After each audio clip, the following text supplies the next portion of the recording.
This never gets easy. I always go back to the beginning of my role as mayor in Harlem Hospital, where Officer Mora and Rivera were assassinated. I remember watching their family members enter the hospital and a loud yell of, "No, God, please tell me it's not true." And I thought about that today when the notification came over from the police commissioner that we had a number of shots fired and we're still unraveling what took place. And our hearts are heavy. 5 innocent people shot tonight. We lost 4 souls to another senseless act of gun violence, including a member of the New York City Police Department, Officer Islam. He served in the 47th Precinct. He was just 36 years old and a 3.5-year veteran of the department. He was doing what he does best, and all members of the police department carry out. He was saving lives. He was protecting New Yorkers. He's an immigrant from Bangladesh, and he loved this city, and everyone we spoke with stated he was a person of faith and a person that believed in God and believed in living out the life of a godly person. He embodies what this city is all about. He was a true blue New Yorker, not only in a uniform he wore, but in his spirit and energy of loving this city. And early tonight, I met with the officer's family. I told them that he was a hero, and we admire him for putting his life on the line. This was his dad's only son. I think about Jordan, my child, and it's unimaginable to experience a loss of this magnitude. And 3 other innocent civilians are also dead.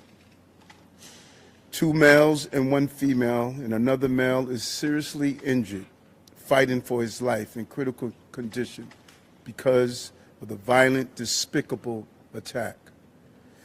Additionally, the shooter is dead of an apparent self-inflicted gunshot wound. To be clear, 6 total tonight died, 1 including the perpetrator. And I'm sorry, 6 total was shot tonight, 1 including the perpetrator. No words can describe this act of evil, a man who takes the life of others who are innocent. And no words can fill the void that has been left by this tragedy. Our hearts break for the families and friends of the victims. We pray for the swift and safe recovery of the injured. The horrific crime reminds us all how easy it is to gain access to a gun. Gun violence has scarred so many neighbors and ripped apart too many families across this entire country. And we will continue the fight to do all we can to protect our city. But tonight we mourn for those who were killed. And we pray for the families as they go through this painful moment. And as I stated, 5 innocent people were shot. And the perpetrator was shot. We will continue to do what we do as a city, and that's fight to protect innocent New Yorkers. At this time, I'm going to turn it over to the Police Commissioner of the City of New York, Commissioner Tisch. Thank you, sir. The information that I'm about to provide is preliminary and subject to change. At 6:28 p.m., the 911 call center started receiving multiple 911 calls for an active shooter inside of 345 Park Avenue at 52nd Street in Manhattan. What happened next is under an active investigation, and details are still coming in, but here's what we know so far.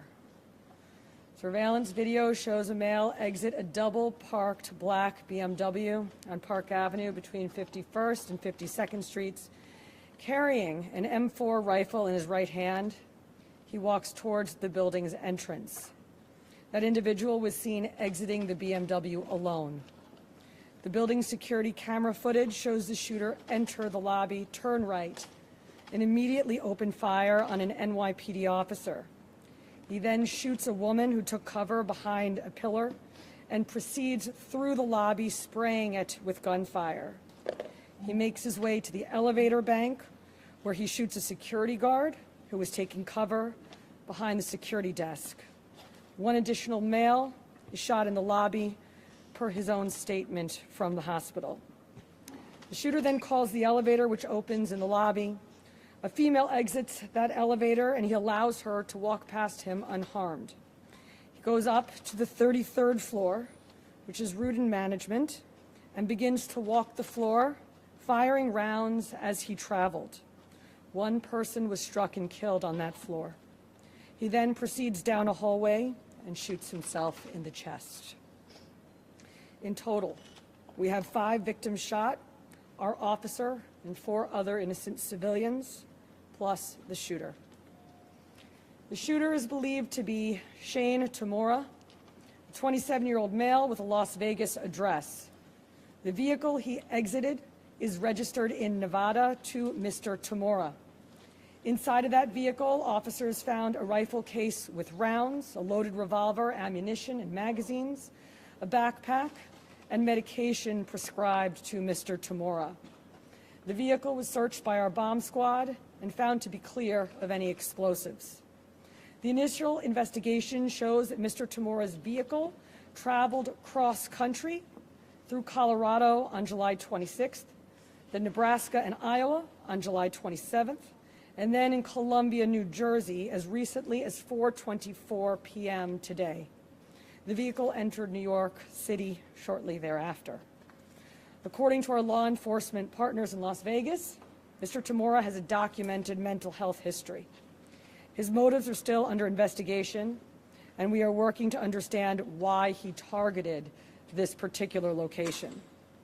345 Park Avenue is a commercial office building whose tenants include the NFL, Root and Management, KPMG, and Blackstone.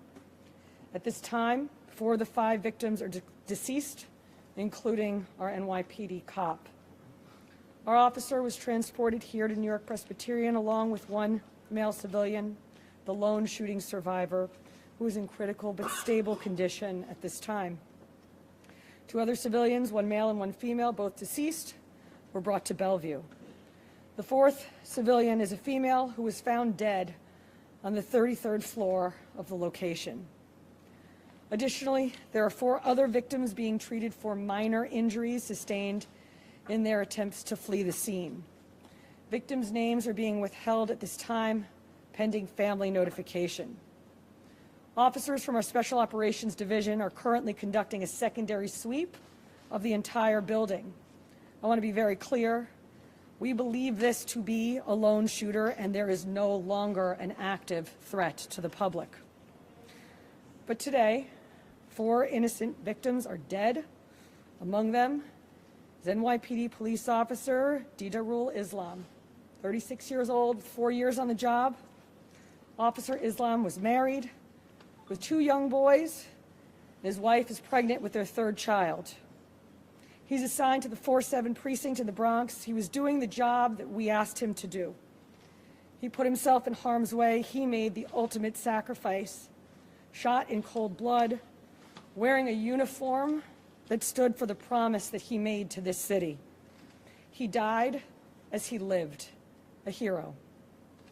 I want to extend my profound sympathies to all of the victims and their families, and to the brave NYPD cops who today lost a brother. There are still many questions that we have to answer, and we will answer them. But for now, our city is in mourning for the innocent lives lost. May their memories be a blessing. Pat.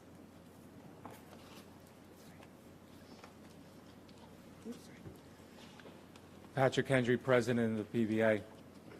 This is a devastating night for our city, for our police department. Pure evil came to the heart of our city and struck innocent people. And one of our police officers who were protecting those people. We lost 4 people tonight in our hero brother who gave his life for this city. He was a hardworking police officer who was proud, we know, from hearing from his family, to put on that uniform and shield of a New York City police officer every day and went out and did his job. And he went out every single day to provide for his family, whether it was overtime or whatever he had to do to provide for this family. That's what he did on a daily basis. And his family is devastated. A wife losing a husband who provided for that family. A father who's not going to see his son again. And our hearts of every New York City police officer right now is hurting. We're hurting for our brother police officer who we lost. We're hurting for that family. We're hurting for all the victims and hurting for all the families of the victims. And we're all asking, why? Why did pure evil come here?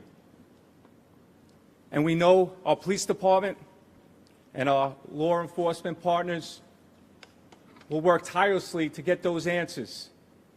But now our job as police officers is to be there for this family, to support them in any way that we can, to come together as a city, to be there for these families of the victims. And we will continue to do that, because that's what New York City police officers do. And we're going to continue as police officers to go out and protect this city, because we know that evil can strike at any time. But police officers are willing to risk their lives to protect everyone in this room and protect everyone in this city.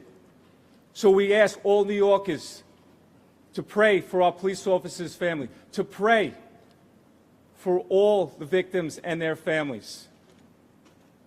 And we need to stand united going forward.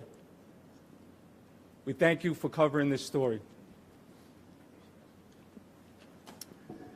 We are also joined by our federal partners from the ATF and the FBI. I want to give an opportunity to our partner in the FBI, a special agent in charge of the New York City Fields Office, Chris Rea. Thank you, Mayor. First off, on behalf of all the men and women of the FBI, I'd like to extend my deepest condolences to the victims of this senseless tragedy. And also personally, I want to extend my condolences to the police commissioner. And just please know, ma'am and Mr. Mayor, that you have the full force of FBI New York and the full force of FBI to get to the bottom of the answers. Upon learning of the incident this evening, FBI agents immediately deployed to the scene to assist our NYPD partners. While this remains an NYPD investigation, the FBI's New York office stands ready to provide any and all resources to assist our partners. Initial checks of our internal systems have not revealed any information about the subject, but when and if more information becomes available, we will share what we can, when we can, with the public. Thank you. Okay, we're going to do some on-topic questions, folks. We'll start with CNN, please. Just a quick question about the police officer. When he was standing in the lobby, did he have a chance to fire his weapon at the shooter, or was it completely empty? And also, when the shooter got to the floor, approximately how many people were on that floor, and what were they doing? All of this information is under active investigation. Videos are being reviewed. And as this investigation continues to unfold, we'll be able to answer those questions. But right now, it's an active investigation. My Commissioner, if you could just talk about, he was working paid detail there, people who might not know what that means, and was he the only officer working that paid detail there? I believe that there were 2 officers in the building working pay detail assignments in different parts of the building. And what is that if people, may say he's on his day off, working in uniform? Paid detail is a program that we have set up at the police department that allows companies to hire officers in uniform to provide extra uniform security. Commissioner, did she, based on interviews with witnesses, did she say anything at all? And secondly, did you leave behind any manifesto, any writings, or paperwork? I already described what we found in the vehicle, and it's too early in the investigation to discuss anything more. Thank you. Is there any indication that he had any prior connection to New York or to the real estate industry? I believe that's the business group he was in. As I said, too early in this investigation to tell, but nothing that we have seen preliminarily. Commissioner, can you talk about what the medication was that was found in the vehicle? I cannot. Can you speak about any prior law enforcement contact you may have had? I cannot, other than to say that our partners in Las Vegas made us aware of a mental health history. Yes, you? Wilson Durham?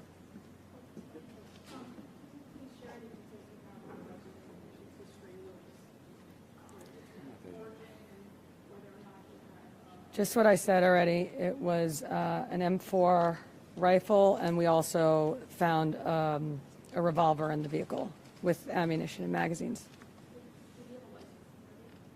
He did have a license in the state of Nevada. You have one? Was there any intelligence indicating that this location is at risk beforehand? And are you considering this a targeted attack or an act? At this time, it's too early in the investigation to tell. Thank you, everyone.